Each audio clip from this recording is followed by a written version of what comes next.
கிறிஸ்துவுக்குள் பிரியமான ஊழியர்களாகிய அறக்கட்டளை உறுப்பினர்கள் யாவருக்கும் ஆண்டவர் இயேசுவின் நாமத்தில் வாழ்த்துக்களை தெரிவித்துக் கொள்ளுகிறேன். அகில இந்திய கிறிஸ்துவின் சபை பிரசங்கியார்கள் நல அறக்கட்டளை உருவாக காரணம் என்னவென்றால், பிரிவினை கூட்டம் என்று சொல்லக்கூடிய சபைகளில் ஊழியர்கள் ஐக்கியமாக இருக்கின்ற செய்திகளை கேள்விப்படும் பொழுதும் பார்க்கின்ற பொழுதும் மிகவும் சந்தோஷமாக இருக்கிறது. இப்படிப்பட்ட ஐக்கியம் கிறிஸ்துவின் சபையில் இல்லையே என்ற வருத்தம் அதிகமாகவும் வேதனையாகவும் எனக்கு இருந்த காலகட்டத்தில் கடந்த 15/7/2016 மதுரை பகுதியில் ஊழியம் செய்து வரும் பிலமோன் ராஜா அவர்களின் இளைய மகள் திருமணத்தில் திண்டுக்கல் மூத்த ஊழியர் ஆறுமுகம் ஐயா அவர்களும், மதுரையை சேர்ந்த ராஜபிரசாத், ஜீவதுரை, தாமஸ் தங்குதுரை அவர்களும், சென்னையை சேர்ந்த டேவிட் மார்டின், பிரதாபதத்தன், டேனியல் சதீஷ், அருண் ஞானராஜ் அவர்களும், திருவள்ளூர் சாலமோன் ஸ்ரீதர் அவர்கள், புதுச்சேரியை சேர்ந்த ஷர்லோ, மைக்கேல் ஞானா, ஆனந்தராஜ் ஆகியோரும் ஒன்று கூடி பேசிக் கொண்டிருந்த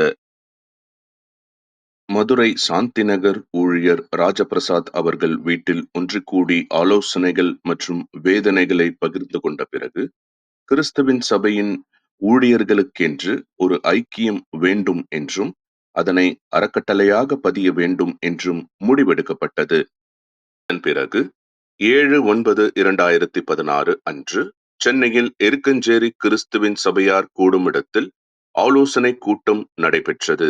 அதில் அறக்கட்டளைக்கு பெயர் all India church of Christ preachers welfare trust என்று வைக்கலாம் எனவும் முடிவெடுக்கப்பட்டது. இந்த அறக்கட்டளைக்கு தலைவராக E.A. ஆறுமுகம் அவர்களையும், துணைத் தலைவராக டேவிட் மார்டின் அவர்களையும், செயலாளராக வேலுச்சாமி ஆகிய என்னையும், பொருளாளராக ராஜபிரசாத் அவர்களையும் ஒருமனதாக தேர்வு செய்யப்பட்டது. அதன் பிறகு அறக்கட்டளையை அரசாங்கத்தில் பதிய வேண்டும் என திண்டுக்கல்லில் முயற்சி செய்தபோது பதிய முடியவில்லை. அடுத்து மதுரையில் பதியலாம் என முயற்சி செய்து ஆடிட்டரை அணுகியும் பதிய முடியவில்லை. கடைசியாக அகில இந்திய கிறிஸ்துவின் சபை பிரசங்கியார்கள் நல அறக்கட்டளை என்பதால் புதுச்சேரியில் பதியலாம் என முடிவெடுத்து கடந்த 28/9/2016 புதுச்சேரியில் உழவக்கரை சார் பதிவாளர் அலுவலகத்தில் பதியப்பட்ட அறக்கட்டளைக்கு வங்கி கணக்கு ஆரம்பிக்க திண்டுக்கல், மதுரையில் உள்ள வங்கியை அணுகிய போது பலனில்லை. அதன் பிறகு புதுச்சேரியில் சவுத் இந்தியன் பேங்கில் கணக்கு ஆரம்பிக்கப்பட்டது. அதன் பிறகு சகோதரர்கள் சேர்ந்து எடுத்த முடிவில் அறக்கட்டளையில் கிறிஸ்துவின் சபை ஊழியர்களை இணைக்க வேண்டும் என தீர்மானித்து 3 மாதத்துக்கு ஒரு முறை ஒவ்வொரு பகுதியை தேர்ந்தெடுத்து கூட்டம் நடத்தி அறக்கட்டளையின் முக்கியத்துவத்தை தெரியப்படுத்தி ஊழியர்களை உறுப்பினராக சேர்க்க வேண்டும் என ஆலோசித்து அறக்கட்டளை வளர்ச்சிக்கு சந்தா தொகை வசூலிக்க வேண்டும் எனவும், ஒவ்வொரு உறுப்பினரும் மாதம் 100 ரூபாய் சந்தா தொகை கொடுக்க வேண்டும் என தீர்மானம் நிறைவேற்றி அறக்கட்டளையில் சேருகிற அனைவரும் சந்தா தொகை கொடுக்க வேண்டும் என முடிவெடுக்க அறக்கட்டளையில் உறுப்பினராக இருக்கிற ஊழியர்கள் ஊழியத்திற்கு சென்று இரவில் வீடு திரும்பும் போது காவல்துறையினரால் சோதனை செய்யும் போதும் ஊழியர் என்பதற்கான எந்த ஆதாரம் இருக்கிறது என்றெல்லாம் கேள்விகள் கேட்பதாலும், அரசு அதிகாரிகளை சந்திக்கும் பொழுது ஊழியர் என்பதற்கு எந்த ஒரு ஆதாரமும் இல்லாததாலும் அறக்கட்டளை சார்பாக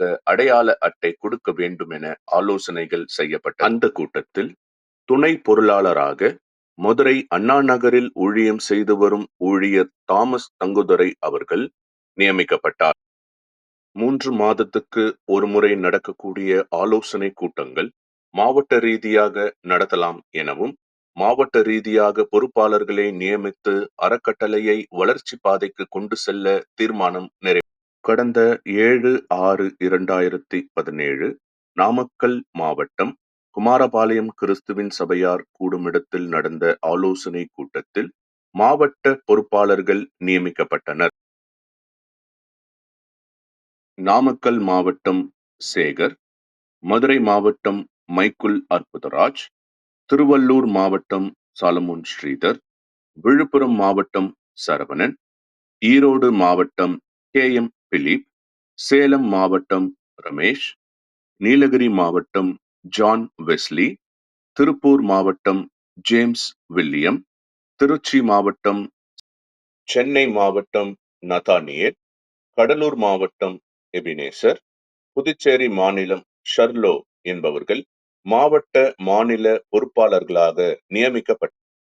கடந்த 13/12/2017 திருப்பூர் மாவட்டம் பாரதிபுரம் இடுவாய் பகுதியில் கூடிவரும் கிறிஸ்துவின் சபையார் கூடுமிடத்தில் ஆலோசனை கூட்டம் நடைபெற்றது. அதில் அரசாங்க சட்டத்தின்படி அறக்கட்டளை எப்படி செயல்பட வேண்டும் என வழக்கறிஞர் சகோதரர் இளையராஜா அவர்கள் ஆலோசனை. கடந்த 14/3/2018 நாமக்கல் மாவட்டம் ஆண்டவர் நகர் கிறிஸ்துவின் சபையார் கூடுமிடத்தில் ஆலோசனை கூட்டம் நடைபெற்றது. அதில் உறுப்பினர்களுக்கு கொடுக்கப்படும் அடையாள அட்டையில் வேலிட் டேட் போட வேண்டும் என தீர்மானமும், உற்சாகமாக செயல்படாத பொறுப்பாளர்களை மாற்ற வேண்டும், தொடர்ந்து பொறுப்பாளர்களை நியமிப்பது தற்காலிகமாக நிறுத்தி வைக்கலாம் என தீர்மானம் நிறைவேற்ற. கடந்த 13/6/2018 மதுரை மாவட்டம் எல்லிஸ் நகர் சமுதாய நலக்கூட்டத்தில் ஆலோசனை கூட்டம் நடைபெற்றது. அதில் சிறப்பு அழைப்பாளராக காங்கேயம் பகுதியில் ஊழியம் செய்து வரும் ஊழியர் ராஜநாயகம் அவர்களும், மதுரை அரசரடி பகுதியில் ஊழியம் செய்து வரும் ஊழியர் பிலமோன் ராஜா அவர்களும் கலந்து கொண்டனர். கூட்டத்தில் ராஜநாயகம் அவர்கள் ஊழியர்களை ஒருங்கிணைத்து செயல்படுவது வரவேற்கத்தக்கது, ஆனால் ஊழியர்களுக்கு தேவன்தான் பாதுகாப்பு என பேசினார். கடைசியில் ஊழியத்திற்கு உதவி தேவைப்பட்டால் நான் உதவி செய்கிறேன் என கூறினார். பிலமோன் ராஜா அவர்கள் பேசும்பொழுது, இது நல்ல விஷயம், ஆனால் என்னால் சேர முடியாது எனவும், உதவி தேவைப்பட்டால் நான் உதவி செய்கிறேன் எனவும். கடந்த 7/9/2018 சென்னை மாவட்டம் கீழ்ப்பாக்கம் கார்டன் பகுதியில் கிறிஸ்துவின் சபையார் கூடுமிடத்தில் ஆலோசனை கூட்டம் நடைபெற்றது.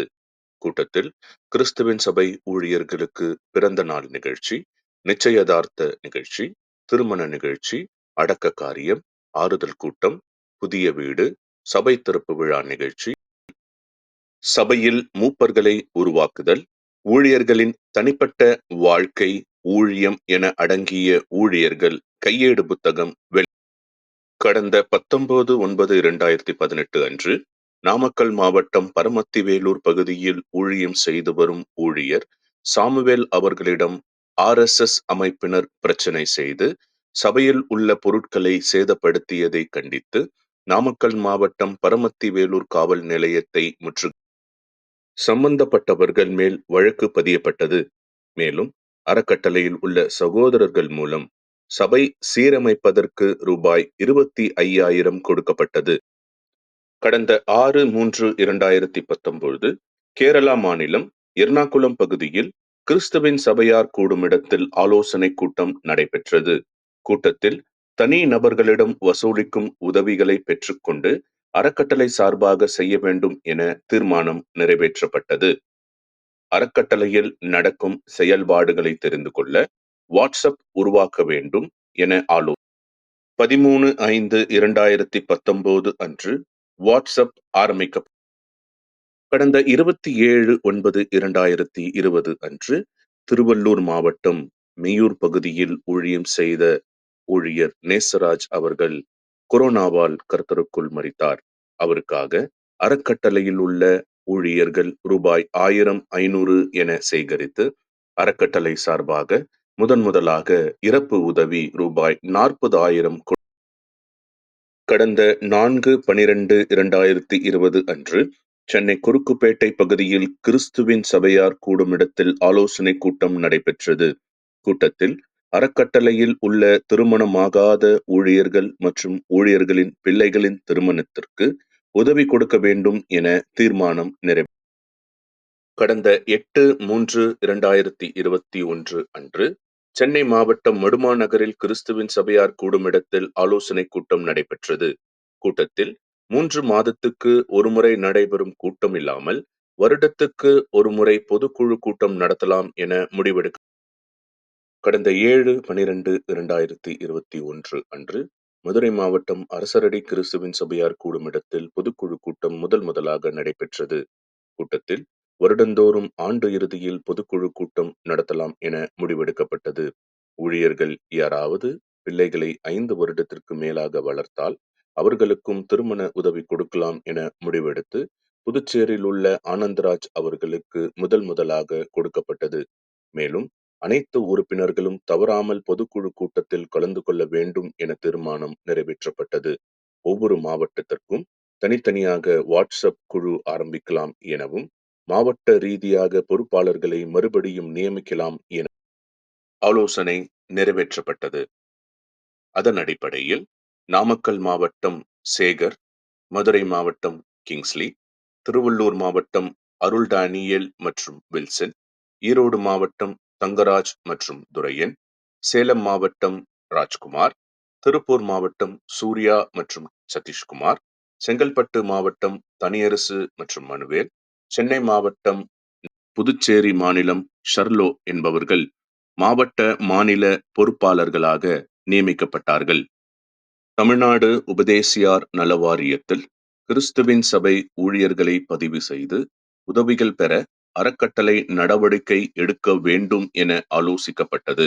மேலும் அறக்கட்டளையின் சார்பாக ஆர்டினேஷன் சர்டிபிகேட் கொடுக்க வேண்டும் என அறக்கட்டளையின் சார்பாக இந்திய கிறிஸ்துவின் சபைகளின் கூட்டமைப்பு ஏற்படுத்த வேண்டும் என தீர்மானம் நிறைவேற்றப்பட்டது.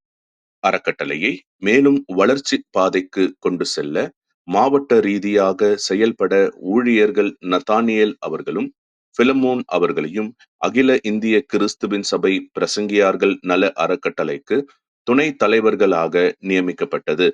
மேலும் இணை செயலாளராக அருள் டானியேல் அவர்களையும் சேகர் அவர்களையும் நியமிக்க கடந்த 20/12/2023 அன்று ஈரோடு மாவட்டம் சித்தோடு பகுதியில் செல்லம் திருமண நிலையத்தில் பொதுக்குழு கூட்டம் நடைபெற்றது. இதில் அனைத்து ஊழியர்களுக்கும் ஆர்டினேஷன் சர்டிபிகேட் கொடுக்கப்பட்டது. மேலும் அறக்கட்டளையில் உள்ள ஊழியர்களின் சபை கூடுமிட முகவரி, புகைப்படத்துடன் கூடிய டைரி அனைத்து ஊழியர்களுக்கும் வழங்கப்பட்டது. மேலும் தமிழக சிறுபான்மை அமைச்சர் அவர்களை சந்தித்து கிறிஸ்துவின் சபை ஊழியர்களை உபதேசியார் நல வாரியத்தில் சேர்க்க வலியுறுத்தி மனு கொடுக்கலாம் என தீர்மானம் நிறைவேற்றப்பட்டது. கடந்த 4/1/2024 அன்று விழுப்புரம் மாவட்டம் செஞ்சியில் நமது அறக்கட்டளை சார்பாக செஞ்சி தொகுதி KS மானஸ்தன் தமிழ்நாடு சிறுபான்மை நலத்துறை அமைச்சர் அவர்களை சந்தித்து கிறிஸ்துவின் சபையை சிறுபான்மையின் நல வாரியத்தில் இணைப்பதற்காக மனு கொடுக்கப்பட்டது. மனுவை அமைச்சர் KS மானஸ்தன், சிறுபான்மை அமைச்சர் மானஸ்தன் அவர்களின் தனிச் செயலாளர் IAS திரு அன்பழகன் அவர்களை சந்தித்து கிறிஸ்துவின் சபையை பற்றியும் நல வாரியத்தில் உள்ள சட்ட சிக்கல்களை பற்றியும் தமிழக சிறுபான்மை நலத்துறை தலைவர் பீட்டர் அல்போன்ஸ் அவர்களை சந்தித்து கிறிஸ்துவின் சபையை பற்றியும் நல வாரியத்தில் உள்ள சட்ட சிக்கல்கள் பற்றியும் விளக்கம் அளிக்கப்பட்டது. கடந்த 17/6/2024 அன்று திண்டுக்கல் மாவட்டம் ராம்நகர் கிறிஸ்துவின் சபையார் கூடுமிடத்தில் ஆலோசனை கூட்டம் நடைபெற்றது.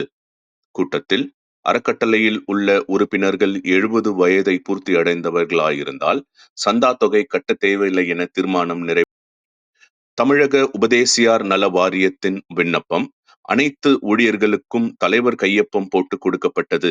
அதில் சென்னை மாவட்டத்தை சேர்ந்த 9 உபதேசியார் நல வாரியத்தில் பதிவு பெற்று 16/9/2024 அன்று உறுப்பினருக்கான அடையாள அட்டை பெற்றுக்கொண்டனர்.